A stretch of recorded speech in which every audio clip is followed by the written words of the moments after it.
तो एक बड़ी खबर मिल रही है रायपुर से, जहां नकली रेमडेसिविर इंजेक्शन के ऑर्डर देने का एक मामला था। कंट्रोलर ड्रग एंड फूड ने अब जांच के आदेश दे दिए हैं। तो छत्तीसगढ़ के सभी ड्रग्स इंस्पेक्टर को यह निर्देश दिया गया है कि जांच कर कल तक रिपोर्ट सौंपें। पंकज जैन की फर्म से भी पूछताछ होगी। ड्रग्स विभाग डायमंड एजेंसी ने 200 इंजेक्शन का ऑर्डर दिया था और इसके बाद अब प्रशासन जागा है IBC 24 की खबर के बाद। और अब खबर यह मिल रही है कि कंट्रोलर ड्रग एंड फूड ने जांच के आदेश दे दिए हैं। छत्तीसगढ़ के सभी ड्रग इंस्पेक्टर को यह निर्देश दिया गया है कि आप जांच करके कल तक रिपोर्ट सौंपें।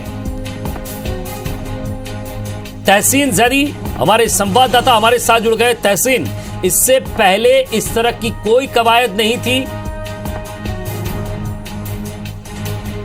चलिए राजेश हमारे संवाददाता कुछ अपडेट के साथ हमारे साथ जुड़ रहे हैं। राजेश, अब खबर यह मिल रही है कि ड्रग कंट्रोलर विभाग जो है कंट्रोलर ड्रग एंड फूड विभाग, जिसने ये आदेश दिए हैं अपने इंस्पेक्टर्स को कि आप जल्द से जल्द ये पता लगाएं, जांच करें और हमें कल तक रिपोर्ट सौंपें। इससे पहले सब कुंभकर्णी नींद में थे। जी बिल्कुल विजय, हमारी बातचीत हुई है। जैसे IBC 24 ने इस खबर को प्राथमिकता से दिखाया, उसके बाद सारे जो सेक्टर है इस खबर से जुड़े हुए वो हरकत में आ रहे हैं।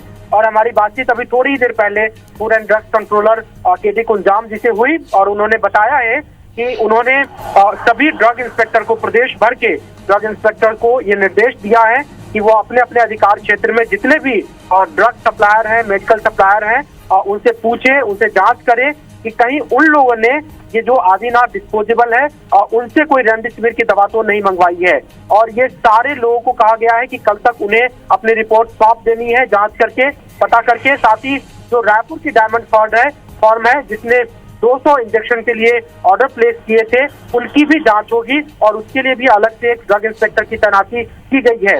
ये जाएंगे, पूछताछ करेंगे, उनसे दस्तावेज देखेंगे और पुराने हिस्ट्री भी खंगाल सकते हैं कि क्या उसके ठीक पहले कोई वहां से रेमडेसिविर की सप्लाई तो नहीं हुई है। हालांकि drugs controller, food and drugs controller इस बात पर जोर दे रहे हैं कि पिछले 1.5 महीने से जब ये दूसरी लहर शुरू हुई तब से ड्रग्स विभाग अपने हाथों में ले चुका था नियंत्रण, और जितने भी रेमडेसिविर की सप्लाई प्रदेश में हुई है वो स्टॉकिस्ट के जरिए हुई है, उनकी डेस्क में हुई है। तो इस बात की बहुत कम संभावना है, लेकिन फिर भी अगर 1% की भी कोई चांसेस है तो उसे रूल आउट करने के लिए ये जांच के आदेश दिए गए हैं। जी क्या मानक रहेगा राजेश इस जांच का, कि ऑर्डर दिए हैं या नहीं दिए हैं, या रेमडेसिविर की जांच किस किस जगह से मंगाए गए हैं, गुजरात से कितनी खेप आई है, या और अब तक पहले कितने इंजेक्शन आ चुके हैं? देखिए विजय, इस पे डिटेल से बात हुई और हमारी उनके जो मातहत कर्मचारी हैं उनसे भी अभी थोड़ी देर पहले बात हुई है। और रायपुर के जो ADC है कमल पटलवार जी, उनसे हमारी बातचीत हुई, खास करके जो पंकज जैन के संदर्भ में है। उनसे उनके मुताबिक कि सभी ड्रग डीलर से ये पूछा जाएगा कि आपने आदिनाथ डिस्पोजेबल से पिछले कुछ दिनों में, महीनों में कोई भी रेमडेसिविर की दवा की सप्लाई की है, एक इस पॉइंट पे चेक की जाएगी।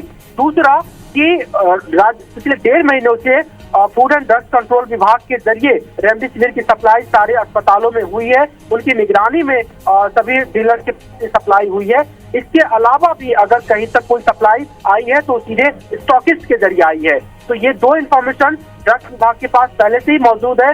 अगर तीसरा कोई और कहीं से सप्लाई आई है उसे ढूंढना होगा, उसकी पता करना पड़ेगा। तो जो सप्लाई हुई है हॉस्पिटल को और निजी नर्सिंग होम को, उनसे भी एक बार हो सकता है वेरीफाई किया जाए कि आपको सप्लाई ड्रग्स विभाग के जरिए हुई और स्टॉकिस्ट के जरिए हुई, क्या इसके अलावा भी किसी पर्सनल से लिए, आपने लिया, किसी व्यक्तिगत रूप से लिया। तो ये सब जांच के बिंदु है। राजेश, अब जब कल जांच होगी, ये पूरा पता करके जब जांच रिपोर्ट सौंपेंगे तो उसमें भी साफ होगा। नजर बनाए रखिएगा, आप उस पर भी नजर रखिएगा कि आखिर क्या तरीका था जांच का और कितनी जांच हुई, क्योंकि ये उन लोगों की जान के साथ खिलवाड़ हो जाता जो लोग रेमडेसिविर को मंगा रहे थे या डॉक्टर्स जो रेमडेसिविर की मांग कर रहे थे।